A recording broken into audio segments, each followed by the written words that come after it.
আমাদের মানুষের না একটা মস্ত বড় গুণ আছে জানো বন্ধুরা। গুণটা কি? আমি গুণই বলবো, দোষ বলবো না।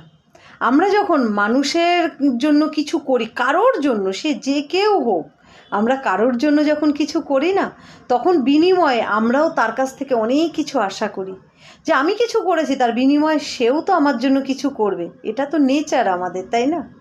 আমরা ভুলে যাই যে কারোর জন্য যখন কিছু করা হয় সেটা নিঃস্বার্থভাবেই করা উচিত, সেটা ভালোবেসে হাসি মুখে করা উচিত, বিনিময়ে তার কাছ থেকে কিছু আশা করে নয়। আমরা তাকে হোক কারোকে হোক সহযোগিতার হাত বাড়িয়ে দিচ্ছি, আমরা কিন্তু ধার বা ঋণ দিচ্ছি না যে তার কাছ থেকে রিটার্নে কিছু নেব বা কিছু পাবো।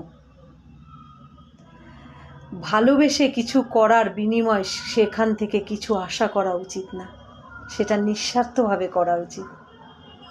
নিঃস্বার্থ ভালোবেসে করাটা ঈশ্বরকে প্রসাদ বা ঈশ্বরের কাছে উৎসর্গ করার সমান হয়ে যায়।